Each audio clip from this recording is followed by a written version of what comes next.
Hola amigos de nuestra comunidad Somos Transcender. Hoy estamos con un invitado súper especial y estamos hablando de Ulises Caravantes. Bienvenido, Ulises. Hola Natasha, muchas gracias por la invitación y por poder conversar esta tarde contigo y con todos quienes nos van a escuchar y a ver en el futuro en esta grabación. Sí. Cuénteme, ¿qué te trajo aquí a Santiago en esta oportunidad para que nuestros amigos también estén atentos? Bueno, una gentil invitación de la Fundación Somos Trascender y Librería Chema de Santiago, que ha estado difundiendo, promocionando y vendiendo el libro Chile 1973, del cual yo soy autor. Qué bueno. Y me alegro porque fueron días, estuve acompañándote y ha sido días muy gratos, principalmente nuestra inmersión que está en nuestras redes. Y invito que veas en Instagram la inmersión interna de nuestro equipo y fue muy interesante cómo pudiste exponer más profundamente tu libro Chile 1973. Pero para quien nos escucha ahora, hablaste un poco que este libro habla mucho de los antecedentes al 1973. ¿Por qué hiciste este recorte histórico? Porque a través del tiempo, a través de los años y además por sucesos ocurridos en Chile en los últimos 4 o 5 años, llegué a la convicción de que Chile tenía que conocer los acontecimientos previos al 11 de septiembre de 1973, donde se cometieron errores, se hicieron propuestas que llevaron al país a estar al borde del abismo de la guerra civil. Sentía que los chilenos, las nuevas generaciones de chilenos, no conocían cabalmente estos sucesos, sucesos que yo acoto en un periodo de 8 años previo al 11 de septiembre de 1973, es decir, desde junio de 1965 hasta la mañana del mismo 11 de septiembre de 1973. Es una invitación este libro para que las nuevas generaciones conozcan aquel periodo y puedan entender cuáles son los caminos que nos llevan al abismo institucional, al abismo como sociedad chilena. Cubriste 8 años de historia. Así es. ¿Qué te fue más difícil en datos para encontrar? Mira, la información la fui recopilando incluso a través de muchos años, incluso sin la pretensión o el objetivo de escribir este libro. Simplemente lo fui recopilando, estudiando, analizando como una manera de formarme, de educarme, de instruirme respecto de aquella época. Pero a partir, y soy muy sincero, a partir de los sucesos que empezaron a ocurrir en Chile desde octubre del 2019, yo dije, bueno, me parece que se están repitiendo patrones históricos, sí. Patrones erróneos que llevaron al país al borde de una tragedia como fue la guerra civil, y no fue eso en el año 73, pero sí la ruptura democrática en Chile.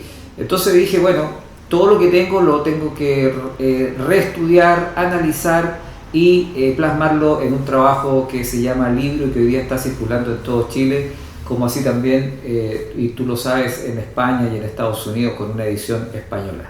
Sí, interesante que España también quiera saber de nuestra historia chilena. Yo me considero chilena, entonces me gustaría que hablaras un poquito de este interés. ¿Por qué se dio en tu percepción? Yo creo que hay una alta cercanía, bueno, racial, cultural, idiomática, pero también de coincidencias políticas que se dan muy acentuadas entre Chile y España. Entonces, cuando una editorial española, que la voy a nombrar, editorial Almuzara, les planteé este proyecto, les señalé que el libro estaba circulando en Chile, lo estudiaron, leyeron el texto y respondieron positivamente que les parecía que al lector español le iba a interesar y hacer el símil, el paralelismo con lo que fue la guerra civil en España a partir de la crisis que se generó en la Segunda República, guerra civil que estalló en julio de 1936 y que duró hasta abril de 1939. Entonces al público español, al lector español le resulta atractivo, como a los chilenos nos resulta atractivo leer historia de España, a ellos también les resulta bastante atractivo leer historia chilena. Por esa cercanía, ¿no es cierto? Por esa cercanía y esa similitud que se va dando a través del tiempo. Sí, ¿cuál sería la similitud que abordas y que puedes decir en rasgos generales para nosotros? A ver, en España se quiso terminar con la monarquía a través de la Segunda República, pero emergen con fuerza doctrinas que en realidad no iban por la república y la democracia, como fueron las fuerzas anarquistas, comunistas, marxistas, digamos. Ellos más bien querían aprovecharse de la república, aprovecharse del intento de un grupo de españoles que querían terminar con la monarquía y que España se convirtiera en república en la primera mitad del siglo XX, para instaurar un régimen como el que existía en la Unión Soviética. Para esos españoles anarquistas, comunistas, el espejo era la Unión Soviética y no, por ejemplo, Francia.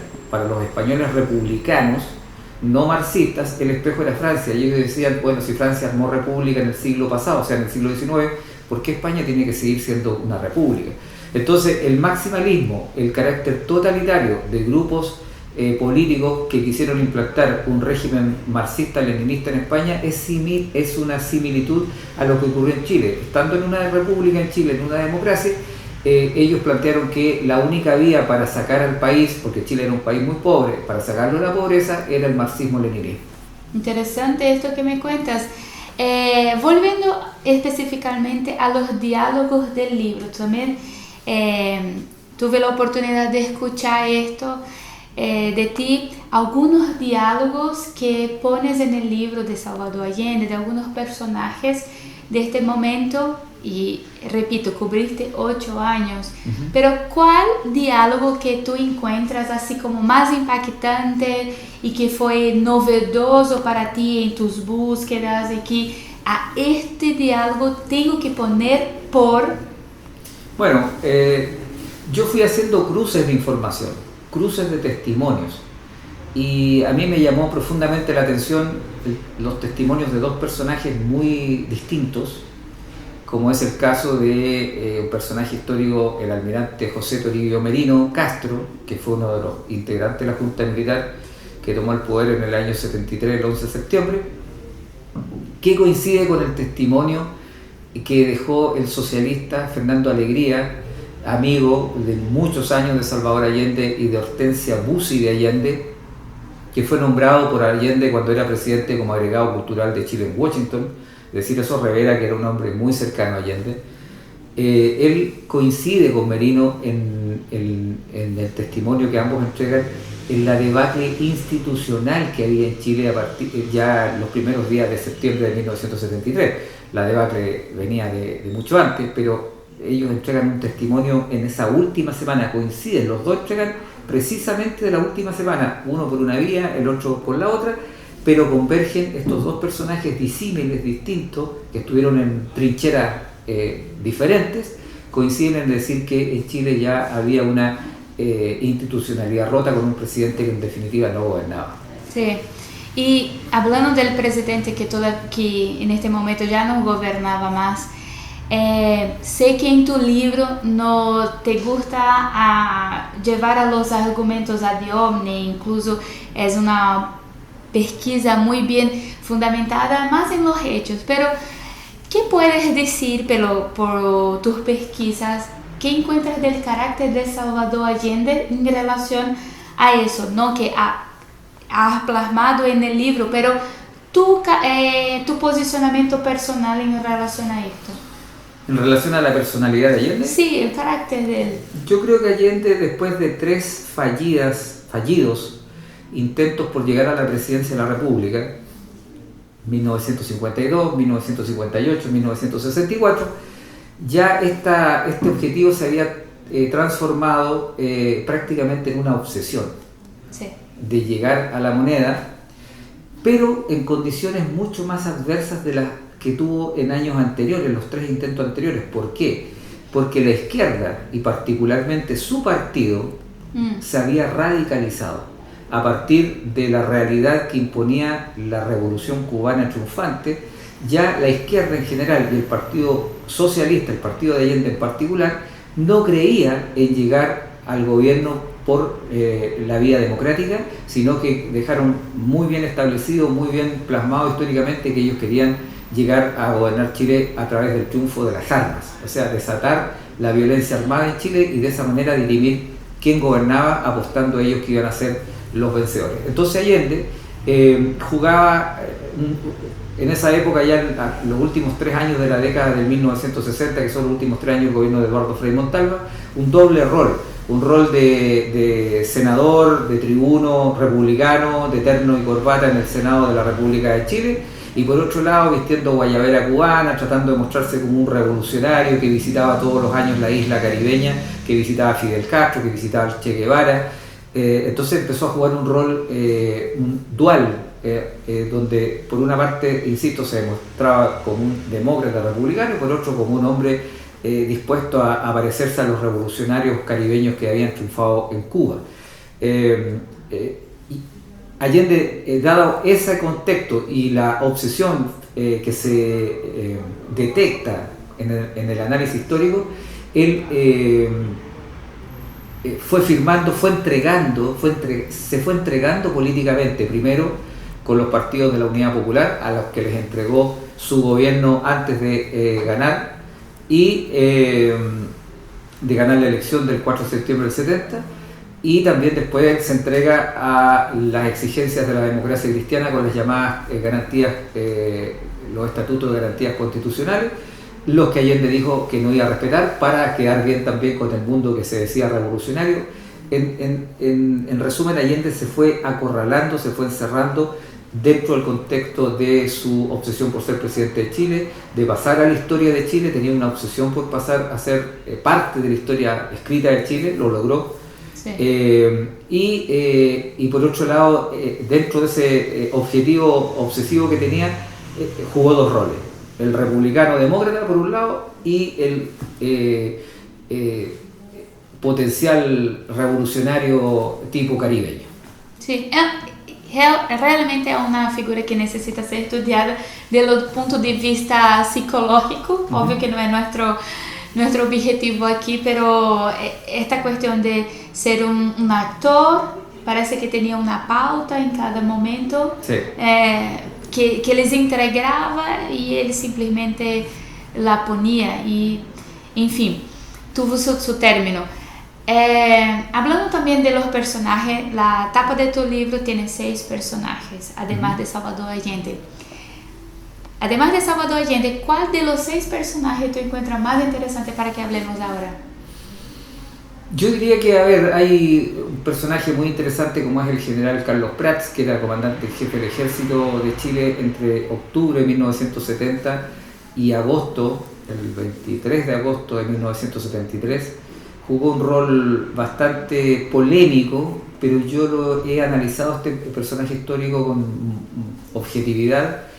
Como a todos los que abordo en el libro, yo no busco condenar, no busco santificar ni demonizar a nadie. Para mí es un personaje muy relevante y cuyo comportamiento me llegó a comprender la dinámica y el estado global de Chile en ese momento tan crítico como fue ya los últimos 6 meses el gobierno de la Unidad Popular de Salvador Allende. Sí, y además en estos últimos 6 meses, ¿qué tú puedes decir si era más crítico de todos los hechos? Bueno, Chile tenía un desabastecimiento sin control, producto de el afán o la acción por controlar centralmente la economía por parte del Estado de Chile, por parte del gobierno de Chile. Cometió, varios errores del gobierno nos llevaron a eso. Primero, la anarquía en las fábricas, la anarquía en los campos, permitidos por el gobierno, no había control sobre eso. No existía claridad qué empresas iban a formar parte de las áreas de la economía, porque el gobierno de la Unidad Popular en su programa planteó 3 áreas de la economía: el área social, llamada eufemísticamente social, que en el fondo era área estatal. Sí. El área social, área estatal, porque estaban ahí todas las empresas que iban a ser controladas por el Estado. Un área mixta, donde iban a convivir capitales privados y estatales, y un área muy pequeña muy reducida, privada, que supuestamente se iba a mantener vigente en el país.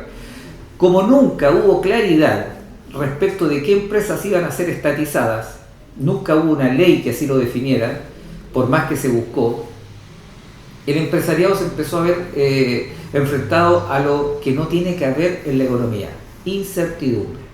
La economía se mueve positivamente cuando hay certidumbres y negativamente cuando hay incertidumbre. Si un empresario no sabe a qué atenerse, qué va a pasar con su empresa, qué va a pasar con su producción, necesariamente tiende a paralizar todo la estructura productiva de la cual él es dueño, de la cual es controlador. Eso por un lado. Lo otro, fijación de precios. La fijación de precios de los productos es una distorsión del mercado, generó mercado negro, generó desabastecimiento. Además de la fijación de precios que generó desabastecimiento, la incerteza que acabo de explicar, la aplicación además del famoso decreto 520 con el cual se intervenía o se expropiaban fábricas, campos a diestra y siniestra sin control, la ocupación de las unidades productivas, campos, industrias, sin control también por grupos anarquistas, principalmente del Partido Socialista y del MIR, no obstante también estar involucrado en esos partidos comunistas. Entonces fue una sumatoria de situaciones que fueron llevando al país al descalabro total. Además, todos los afectados por las medidas tomadas por el gobierno de la Unidad Popular se empezaron a organizar y a levantar una resistencia en contra del gobierno, lo que llevó a que se estructuraran dos bloques políticos, sociales, irreconciliablemente enfrentados, situación que nos tenía al borde de la guerra civil. Sí. Nosotros sabemos que Salvador Allende no fue electo con amplia mayoría. Esta es una gran mentira que incluso se ha contado muchas veces por guías turísticos a los brasileños que vienen de visita a Chile. Entonces se ha contado esto, pero me gustaría que tú dijeras, además que entendiendo que Salvador Allende no fue electo con amplia mayoría y que después su popularidad cayó aún más con todos los desabastimientos que tuvieron en este momento.